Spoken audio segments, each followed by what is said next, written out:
The stars had always seemed so far away. Dr. Sarah Chen stood in the observation deck of the International Space Station, looking down at Earth. The blue planet was beautiful, but she knew the truth. 7 billion people crowded below, fighting over water, food, and space. The wars were getting worse each year. Sarah pressed her hand against the cold glass. She had spent 20 years studying the stars, hoping to find answers out there. But space was too big and humanity was too small. Their rockets were slow. Their technology was limited. Earth was dying and they had nowhere to go. Dr. Chen were picking up something strange. The voice crackled through her radio. Sarah turned and floated toward the communications room. Her heart beat faster. Strange signals usually meant space junk or satellite errors. Nothing more. But this was different. The signal came from beyond Mars. It pulsed with patterns that could not be natural. Sarah's hands shook as she worked the controls. The other scientists gathered around her screen, their eyes wide. "It's a ship," someone whispered. The vessel appeared 3 days later. It was enormous, shaped like a flowing wing made of silver metal that seemed to glow with soft blue light. Nothing humanity had ever built looked like this. The ship moved with grace, sliding into orbit around Earth as easily as a bird landing on a branch. Every government on Earth went on high alert. Weapons were aimed at the sky. People panicked in the streets. Was this an invasion? Would aliens destroy them like in the old movies? Sarah watched her screen as a message came through. The translation was automatic, the ship's computer somehow understanding human languages instantly. "We are the Valanis. We mean no harm. We have traveled far and seen many worlds. May we speak with you?" The world held its breath. Then slowly humanity answered yes. Ambassador Kethis was the first alien Sarah ever met. He was tall and thin, with skin that shimmered like pearl and eyes that were entirely silver. He moved slowly, carefully, as if afraid he might break something. When he spoke, his voice was gentle. "Your world is beautiful," Kethis said, standing in the United Nations Assembly. Leaders from every nation watched him. "We detected your radio signals 50 years ago. We have been listening since then, learning about you. Why are you here?" the Secretary General asked.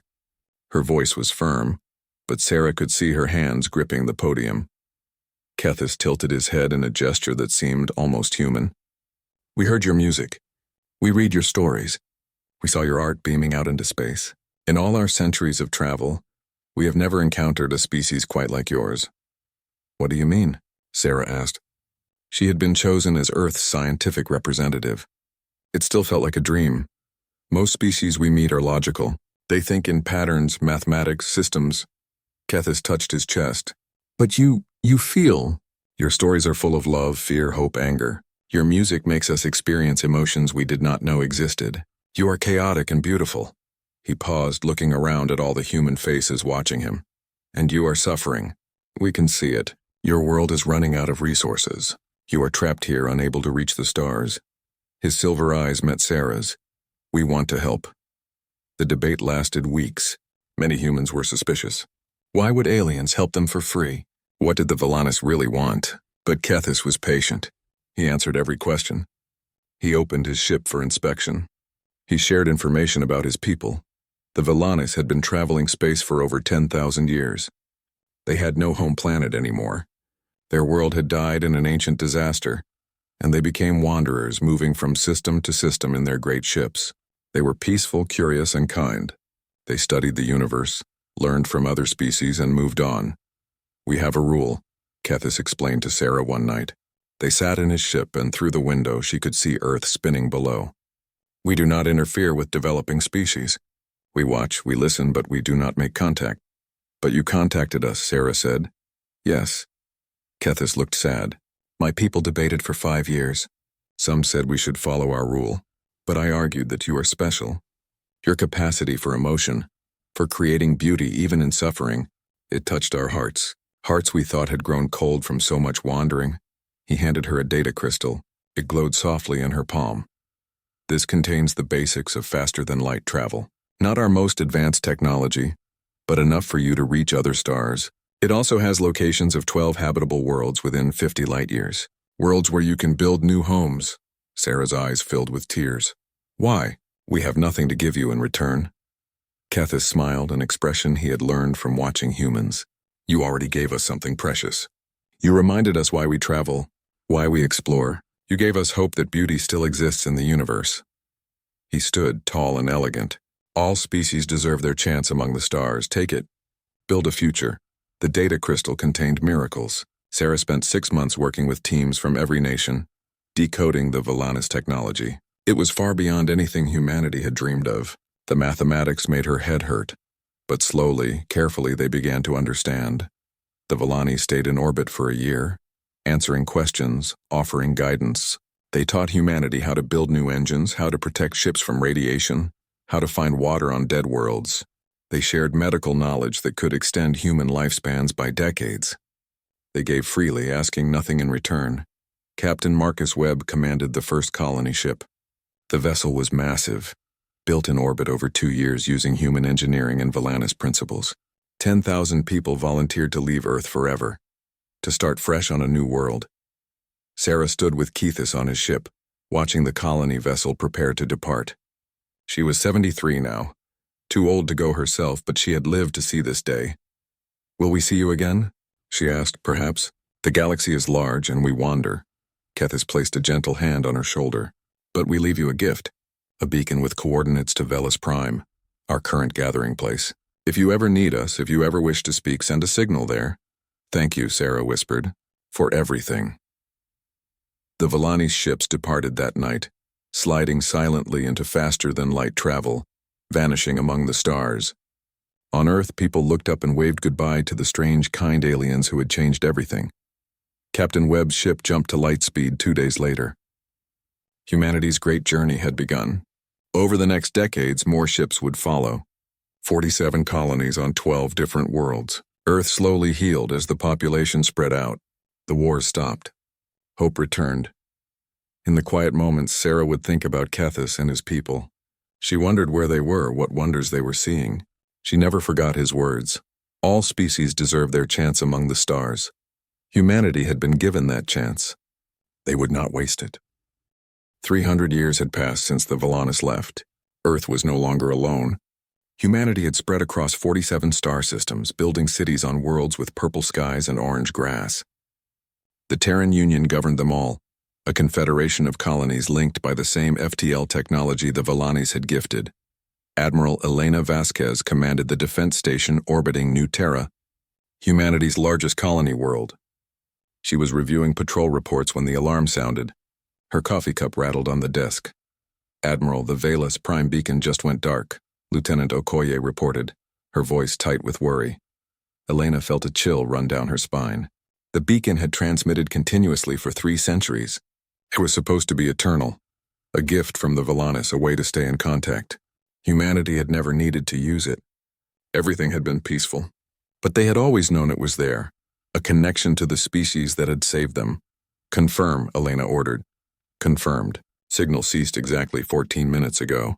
No warning, just silence. Elena stood, her military uniform crisp and clean.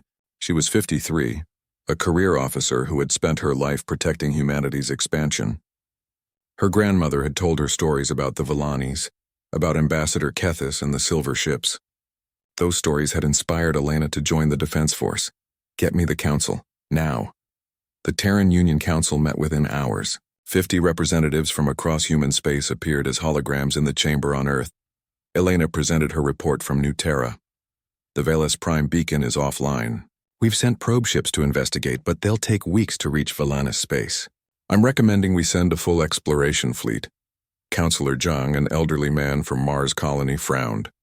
"The Valanis are an ancient species. Perhaps their beacon simply broke down. Should we really commit military resources?" "They saved us," Counselor Adeyemi said quietly. She was from Earth, one of the few remaining. "We owe them everything." The debate continued for hours. Finally, they voted. 3 exploration ships would investigate. Elena would lead the mission personally. The journey took 37 days. Elena commanded the Magellan with 2 sister ships following close behind. They jumped from system to system, following the old coordinates the Valanis had provided centuries ago. They found the first outpost on day 22. It orbited a red dwarf star, a small station that had once housed Valanis researchers. The scan showed no life signs. Take us in closer, Elena ordered. The station was abandoned, completely empty. But there were no signs of fighting, no damage. The Valanis had simply left. Food was still in storage. Systems were still running. It was like everyone had vanished in the middle of their day. Lieutenant Chen, a descendant of the famous Dr. Sarah Chen, examined the station's logs. "Admiral, look at this. The last entry is dated 15 years ago. They left a message. We must move on. Stay safe among the stars." 15 years? Elena felt confused. Why didn't they tell us? They found 4 more abandoned outposts. Each one was the same. No signs of struggle. Just empty stations with everything left behind. The last messages were brief, saying the Valanis had to leave, wishing other species well. When they reached Velas Prime, Elena's heart sank. The great gathering place of the Valanis was a massive city ship, capable of holding millions. It floated dead in space, its lights dark, its engines cold. "Life signs?" Elena asked, though she already knew the answer. "None, Admiral. The ship has been abandoned for approximately 15 years. They boarded the city ship with a team of Marines. The interior was beautiful, even in darkness. Curved walls covered in what looked like living art. Gardens that had dried up. Libraries filled with data crystals. But no people. No Valanis. Chen found something in what appeared to be a command center. "Admiral, there's a message here. It's marked for humanity. It's coded with Dr. Sarah Chen's personal signature, something they must have saved from centuries ago." Elena's hands shook as Chen played the message.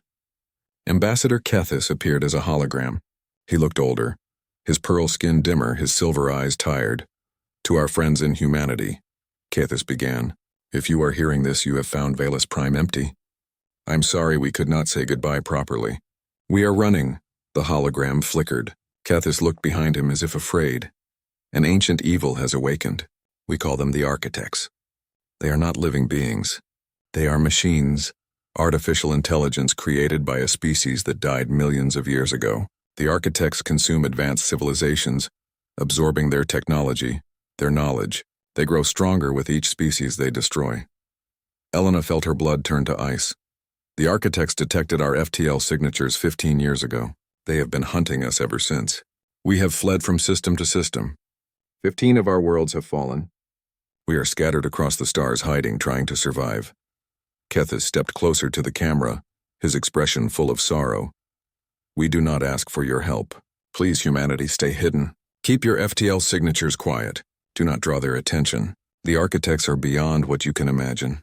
They have destroyed civilizations far older and more powerful than ours. We brought this curse upon ourselves by being visible. Do not make the same mistake." The message ended. Silence filled the command center. "Find everything you can," Elena ordered quietly. "Every log, every piece of data. I want to know what we're dealing with." Over the next week, they pieced together the story. The architects were a fleet of thousands of ships, each one massive and powerful. They moved through space like a plague, identifying species with advanced technology and destroying them. They were efficient, ruthless, and unstoppable. The Valanis had been running for 15 years. According to the scattered logs they found, only 3 Valanis groups remained. The main wandering fleet with perhaps 2 million survivors, and 2 small colony groups hiding in distant systems. Lieutenant Chen found a young Valanis in one of the outposts on their way back. His name was Kieran, and he had been in stasis, left behind when his people fled. He was barely an adult by Valanis standards, maybe 50 years old. Kieran was terrified when he woke up. He spoke in broken English, learned from old records. "The architects, they came so fast. We ran, we always run. That is all the Valanis do now. Run and hide. Where are your people now?" Elena asked gently. "I don't know. The fleet moves constantly. They leave no trail." Kieran's silver eyes filled with tears. "I am alone." "No," Elena said firmly. "You're with us now." The journey back to Terran space took another month. Elena spent the time reading everything they had learned about the architects. The data was terrifying. These machines had wiped out dozens of species over millions of years. They were patient, thorough, and nearly impossible to fight. When they finally reached Earth, Elena went directly to the council. She presented everything: the abandoned stations, Kethis's warning, the information about the architects, and Kieran's testimony. The council chamber was silent when she finished. "What do you recommend, Admiral?" Counselor Adeyemi asked. Elena took a deep breath. The Valanis saved us. They gave us the stars when we had nothing.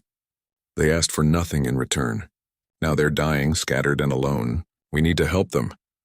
They told us not to, Counselor Zhang argued. They said to stay hidden. If we go after them, if we reveal ourselves, the architects might come for us too. Then we're cowards, Elena said simply. Is that what we've become? 300 years ago we were dying on Earth. The Valanis could have stayed hidden. They could have passed us by. But they chose kindness. They chose to help. Now it's our turn. The debate raged for days. Half the council wanted to stay hidden, to protect humanity's new worlds.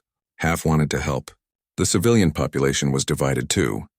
News of the architects spread fear across all 47 colonies. In the end, they put it to a vote.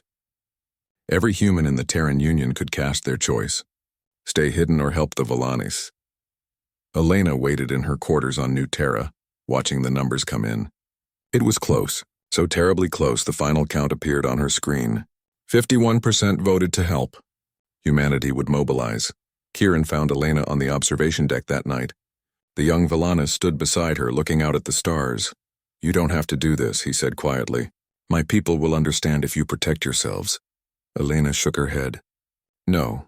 The Valanis reminded us what it means to be good. What it means to help others even when it costs you something. We won't forget that lesson. She looked at Kieran. Besides, we're not as helpless as you think. We've learned a lot in 300 years, and we have something your people don't. What? Elena smiled. It was not a kind smile. It was the smile of a predator. We're human, and when humans get angry, when we fight for something we love, we don't follow the rules. The Terran Union mobilized faster than anyone thought possible. Within 3 months, 200 warships gathered at New Terra. It was the largest fleet humanity had ever assembled. Admiral Elena Vasquez stood on the bridge of her flagship, the Prometheus, watching the other ships take formation. It's not enough, Commander Jake Morrison said beside her. He was younger than Elena, maybe 35, with sharp eyes and a reputation for creative thinking. The architects have thousands of ships. We have 200. The math doesn't work. Since when do humans care about math? Elena replied with a slight smile. We're going anyway. The council had been clear. This was a volunteer mission. No one was forced to go. But when Elena had sent out the call for ships and crews, she had been overwhelmed. Veterans, young officers, even civilians who owned private vessels had all volunteered. The Valanis had saved humanity. Now humanity would return the favor no matter the cost. Dr. Sarah Chen III addressed the fleet before they departed. She was 90 years old, a historian who had spent her life studying the first contact with the Valanis. She looked tiny on the massive view screen that broadcast to every ship. 300 years ago, Sarah said, her voice strong despite her age, my great-grandmother met Ambassador Kethis. She was there when the Valanis changed everything for us. They could have passed us by. They could have let us die on our crowded, dying planet. But they didn't. She paused, looking directly into the camera. They gave us a gift, not just technology. They gave us hope. They showed us that the universe could be kind, that strangers could become friends, that we were not alone. Her eyes filled with tears. Now our friends are dying, running, scattered. They told us not to come. They don't want us to risk ourselves. But what kind of people would we be if we listened? What kind of species abandons those who saved them? Sarah raised her fist, a gesture of defiance. We are human. We don't abandon family. The Valanis became our family the day they chose to help us. Today we go to find them. Today we go to fight for them. Today we show the universe what humanity means. The fleet departed amid cheers that echoed across all human worlds. 200 ships jumped to FTL, heading toward the last known coordinates of the Valanis wandering fleet. The journey would take months. They had to be careful, moving slowly, scanning constantly. The architects were out there somewhere hunting. Elena spent the time planning. Commander Morrison worked with her every day, studying every piece of data they had on the architects. The enemy was terrifying. Their ships were massive, covered in weapons that could tear through normal shields. Their AI was perfect, calculating every battle with mathematical precision. They never made mistakes. That's it, Morrison said one night. 3 months into the journey, he burst into Elena's ready room, his eyes bright with excitement. What's it? Elena asked, looking up from her reports. They never make mistakes. Morrison pulled up a hologram showing an architect battle from Volanus records. Look, every movement is perfect. Every shot is calculated. Every strategy is optimal. That's what makes them dangerous, Commander. No. That's what makes them predictable. Morrison grinned. Admiral, they're an AI. They think in patterns, mathematics. They do what's logical. What's efficient? Helena understood slowly. But humans don't, exactly. We're messy. We make choices that don't make sense. We sacrifice ourselves for emotions. We bluff, we lie. We do stupid, crazy things because of feelings. Morrison's grin grew wider. The architects won't understand that. They can't compute it. You want us to be unpredictable. I want us to be human. Elena thought about it. It was crazy. But maybe crazy was exactly what they needed. Develop protocols. Train the fleet. We'll throw out the rulebook. They found the first group of Volanese refugees 4 months into the journey. 20 ships hiding in a nebula, terrified and alone. The humans approached carefully, broadcasting old friendship codes from 3 centuries ago. The Volanese were shocked to see them. Cythera, the Volanese military coordinator, contacted Elena directly. You should not be here, Cythera said. Her silver eyes were wide with fear. You will draw the architects to you. To all of us. We came to help, Elena replied calmly. Tell us where your main fleet is. No, I will not let you throw your lives away. Humanity is young. You have futures ahead of you. We are old. We have lived our time. The Volanese gave us our future, Elena said firmly. Now let us fight for yours. Kieran spoke up from beside Elena. The young Volanese had become part of her crew, helping translate and explain his people's culture. Cythera, please. They came all this way. At least let them try. Cythera was silent for a long moment. Finally, she transmitted coordinates. The main fleet is there. 2 million of us protected by 30 ships. It is all we have left. The architects have been hunting us for 16 years now.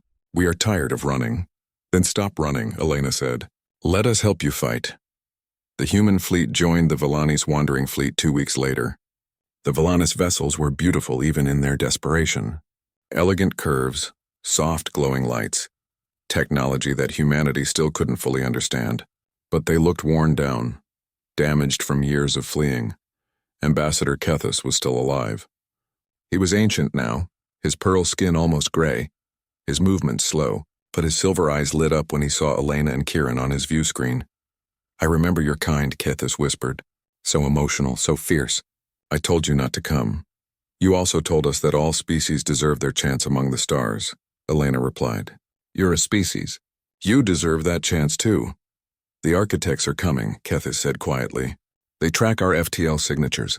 We cannot hide forever. They will find us soon. Perhaps in days. Perhaps in hours. Good, Elena said, and Kethis looked surprised. Let them come. We'll be ready. Commander Morrison had spent the journey training the human fleet in his new protocols. He called them chaos tactics. Ships would move without pattern. Attacks would be timed wrong on purpose. Strategies would be emotional, not logical. Every captain was told to trust their gut, not their computers. The Volanese watched the human preparations with confusion. Cythera approached Elena on the 3rd day. Your tactics make no sense, Cythera said. You're vulnerable, exposed. The architects will destroy you. Maybe, Elena agreed. Or maybe they won't know what to do with us. This is suicide. Elena looked at the Volanese coordinator. My great-great-great-grandmother was dying on Earth 300 years ago. Your people could have let her die. Instead, you saved her. Saved all of us. If this is suicide, then it's suicide for family. And humans don't abandon family. The architects arrived on the 5th day. Their ships dropped out of FTL at the edge of the system. Sensors showed the terrible truth. 3,000 architect vessels, each one massive and covered in weapons. Against them, 200 human ships and 30 damaged Volanese vessels. Morrison stood on the bridge of the Prometheus beside Elena. He looked at the overwhelming force on the screens and laughed. You're laughing? Elena asked. I'm human, Morrison said. We laugh when things are impossible. It's how we cope. Elena smiled despite her fear. All ships, this is Admiral Vasquez. The architects are here. They think they can predict us. They think we'll do what's logical. She paused. Let's show them what happens when humans stop making sense. The architects began their approach. Mathematical. Perfect. Optimal. The human fleet charged straight at them, ships painted with art, broadcasting music, moving in patterns that defied tactical logic. The battle for Valus Prime's survival had begun. 6 months after the battle, Elena stood in the Hall of Stars on Earth. The memorial stretched for kilometers, a wall of crystal containing the names of every human who had died fighting the architects. 70 ships, 18,000 people. Each name glowed softly in the dark hall. She found Commander Morrison's name near the center. He had survived the boarding action but died 3 days later, when his damaged ship lost life support. His last words, recorded in the ship's log, were, "We did something beautiful today. They will never be forgotten," a gentle voice said beside her. Cythera stood there, the Valanis coordinator who had doubted humanity's ability to help. She looked different now, stronger, hopeful. "Neither will Kethis," Elena replied quietly. "No. He died as he lived, helping others." Cythera touched the crystal wall. "Our people have a saying, those who give light to others burn brightest." Kethis burned bright for thousands of years. So did Commander Morrison. So did all of these names. News of humanity's victory had spread across the galaxy. Species that had been hiding from the architects for centuries emerged from their hiding places. They sent messages to Earth and the Valanis fleet. Messages of gratitude, wonder, and disbelief. The Keeks, a species of crystalline beings, arrived first. Their ambassador was a geometric creature that communicated through light patterns. "We hid for 800 years, the ambassador said. "We thought the architects were unstoppable. You proved us wrong. You proved that courage matters more than logic." The Hren came next, an aquatic species from the outer spiral arm. "We have lived in fear for generations," their leader said. "Your victory has given us hope. What can we do to repay you?" Elena stood before representatives from 12 different species in the United Nations chamber. The room had been expanded to accommodate the various aliens. Some breathed methane. Some needed extreme cold. Some were so small they appeared on view screens rather than in person. But they all shared one thing: gratitude. "We didn't fight for payment," Elena said. "We fought because it was right. The Valanis helped us when we needed it. We helped them when they needed us. That's what good people do." "But you must want something," the Kix ambassador insisted. "Resources? Territory? Technology?" Elena shook her head. "We want peace. We want cooperation. We want a galaxy where species help each other instead of hiding in fear." Counselor Adeyemi stepped forward. She was older now, her hair completely gray, but her voice was strong. "The Valanis and humanity are forming an alliance. Not for war, for friendship, for building a better galaxy. Any species that wants to join us is welcome." The response was overwhelming. Within a month, 12 species had joined what became known as the Terran-Velanese Alliance. Within a year, that number grew to 30. The galaxy was changing, transforming from isolated groups of fearful species into a connected community. The Alliance established new rules. Technology would be shared. Resources would be traded fairly. Defense would be cooperative. But most importantly, advanced species would help younger ones, just as the Valanis had once helped humanity. "We're creating something new," Cythera said during one of the early Alliance meetings. "A galactic society based on kindness instead of fear. The architects ruled through terror for millions of years. Now they're gone. We can choose a different path." But not everyone was happy about the changes. Some of the old galactic powers, species that had ruled through strength and fear, resisted. The Korthian Empire, a militaristic civilization that controlled 50 star systems, refused to join the Alliance. "We have survived by being strong," the Korthian Emperor declared, "by being ruthless. Your alliance of friendship is weakness. It will collapse." Elena met with the Emperor on a neutral space station. The Korthian was massive, his red-scaled body nearly 3 meters tall, his eyes cold and calculating. "You think strength is about weapons," Elena said calmly, "about controlling others through fear. But you're wrong. Real strength is helping someone when you don't have to. Real strength is sacrificing for others." "Those are the words of someone who will be conquered," the Emperor replied. "The architects thought like you. They were the strongest force in the galaxy. Where are they now?" Elena leaned forward. "They lost to friendship, to chaos, to the power of people caring about each other. Your empire is built on fear. How long before your own people realize they don't need to be afraid anymore?" The Emperor had no response. Over the next decade, the Korthian Empire slowly crumbled. Not from invasion, but from within. Their people saw the alliance thriving. They saw species cooperating, helping each other, growing stronger together. They wanted that for themselves. One by one, Korthian worlds broke away and joined the alliance. The Emperor, bitter and alone, eventually surrendered. His empire was no more. The galaxy transformed. Trade routes opened between species that had never spoken before. Technology advanced as different civilizations shared knowledge. Art and culture flowed between worlds. A Volanus composer worked with human musicians to create new forms of music. Kix architects designed buildings with human engineers. Pren biologists collaborated with Terran scientists. On Velas Prime, now repaired and thriving again, they built a monument. It showed Ambassador Kethis standing beside Dr. Sarah Chen, their hands reaching toward the stars together. The inscription read, "They gave us the stars. We gave the stars hope." Elena retired from military service at age 70. She settled on New Terra with Kieran, who had become like a son to her. He had learned to love humanity, to understand the strange, chaotic, emotional species that had saved his people. "I still don't understand humans sometimes," Kieran said one evening. They sat on Elena's porch watching the purple sunset of New Terra's twin suns. "What don't you understand?" Elena asked, sipping her tea. "Why you came. You knew you might die. You knew the odds were terrible. But you came anyway." Kieran looked at her with his silver eyes. "The logical choice was to stay hidden. To protect yourselves," Elena smiled. "That's the thing about humans, Kieran. We're not always logical. We feel things deeply. Love, loyalty, anger, joy. 300 years ago, your people felt something when they heard our music and read our stories. They felt moved, touched, and they chose to help us even, though it wasn't logical." She set down her tea and looked at the stars beginning to appear in the darkening sky. "You taught us that feeling things matters, that emotions aren't weakness. They're strength. When we heard the Volanus were in trouble, we didn't calculate the odds.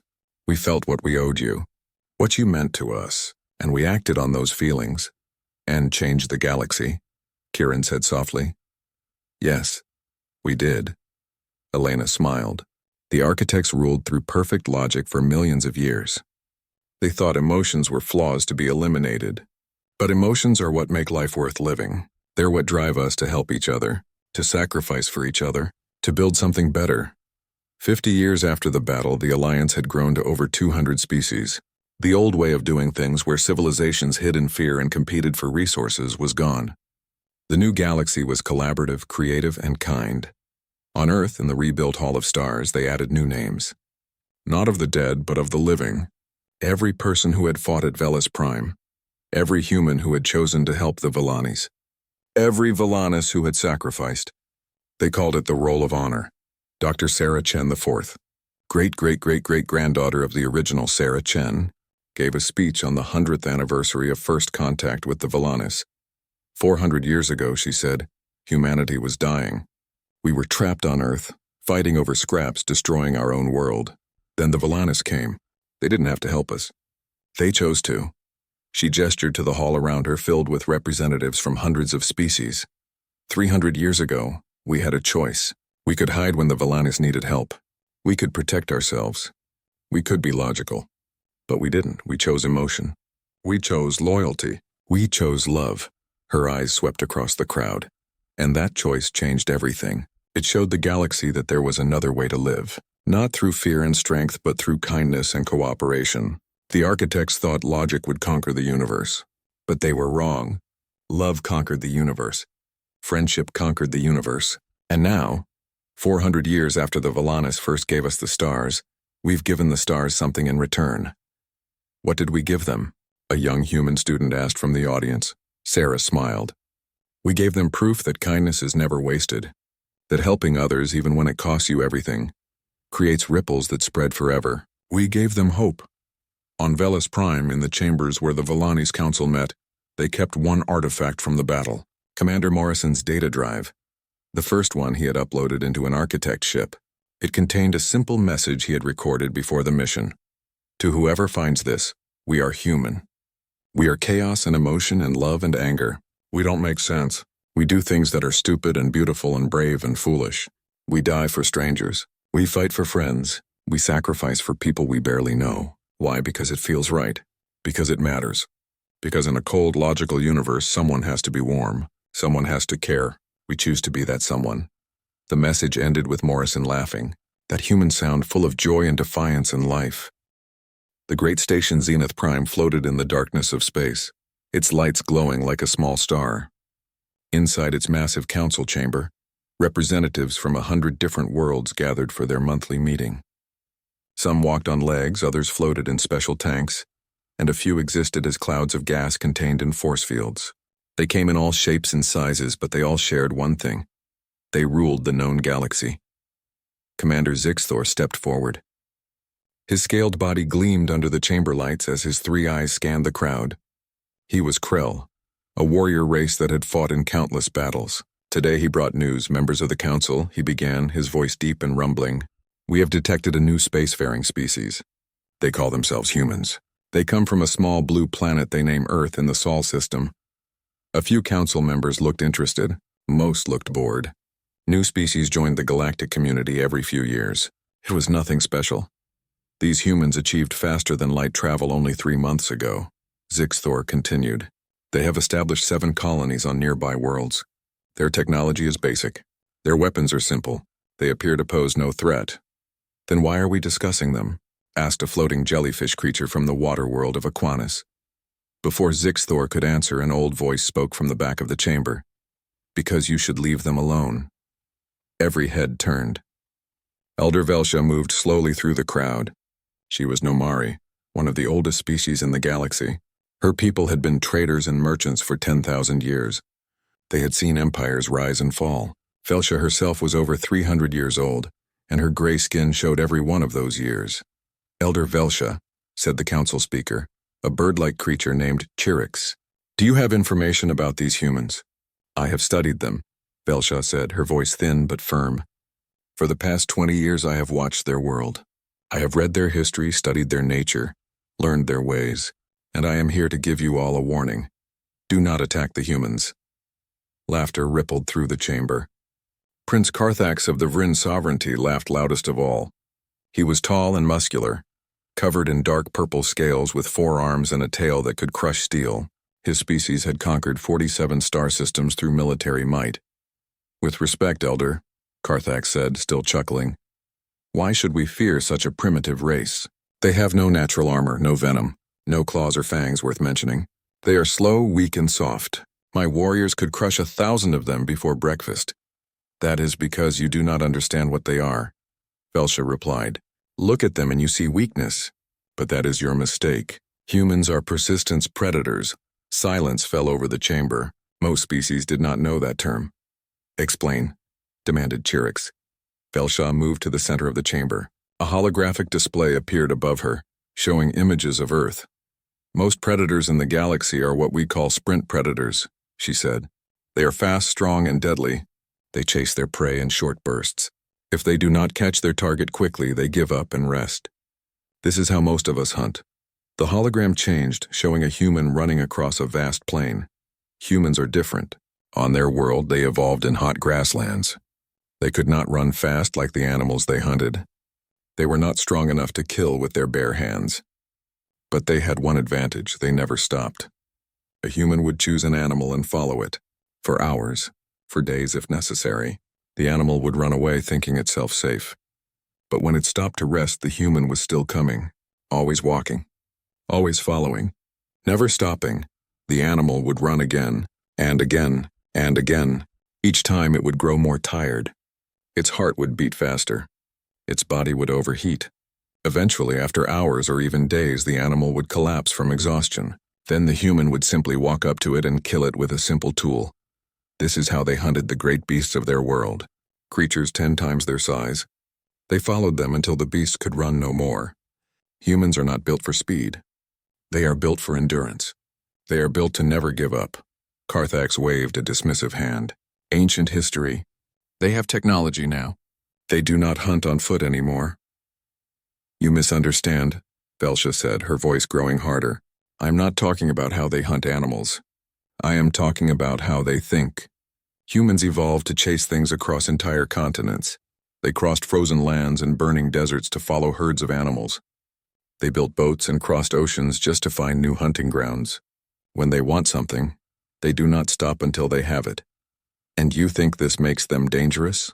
asked another council member. "I know it does," Velsha replied. "I have studied their history. When someone wrongs them, when someone kills their people, they do not simply fight back and then forget. They hunt. They track down every single person responsible. It takes years. It takes decades. They do not care. They will cross their entire world to find justice. They have a saying, 'You can run, but you cannot hide.' They mean it." "Fairy tales to scare children," Carthax scoffed. "Elder Velsha, your age has made you overcautious. These humans are no threat to anyone. In fact, I believe they need to learn their place in the Galactic Order. Prince Carthax, I strongly advise against any hostile action," Velsha said urgently. "Your advice is noted and ignored," Carthax replied coldly.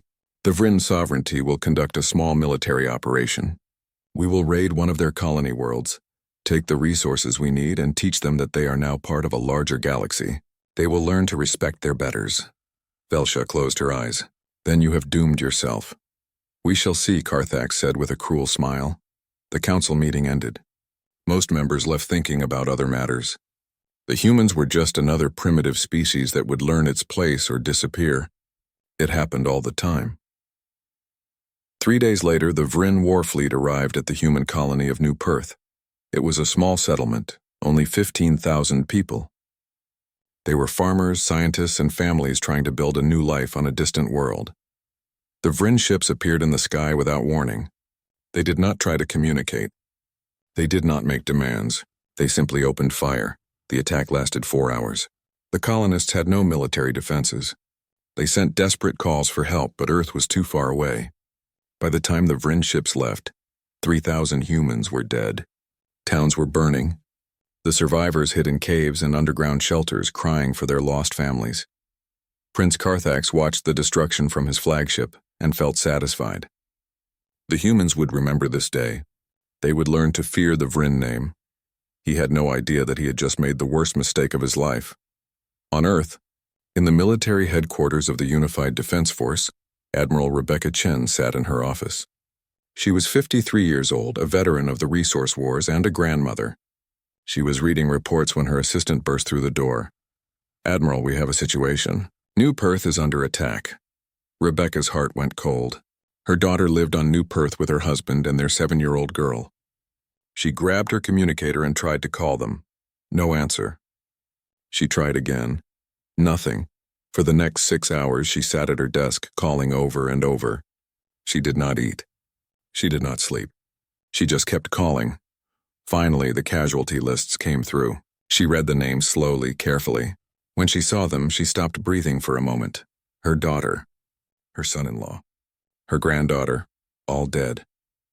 Rebecca sat very still for a long time. Then she stood up, walked to the command center, and requested an immediate meeting with the Defense Council. They met within the hour. The room was filled with generals and admirals, all looking grim. New Perth was attacked by the Vryn sovereignty, Rebecca said, her voice perfectly calm. 3,000 of our people are dead. We need to respond. What do you suggest? Asked the chairman. Rebecca looked at each person in the room. Her eyes were cold and hard. I suggest we hunt them. Every ship, every soldier, every person involved in this attack. We find them, we capture them, and we make them face justice. All of them. No matter how long it takes. No matter where they run. That could take years, someone protested. Then it takes years, Rebecca said. We are humans. We know how to wait. We know how to follow. We evolved for this. They killed our children. Now we show them what humans do to those who hurt our families. The room was silent. Then, one by one, the council members nodded. The hunt was about to begin.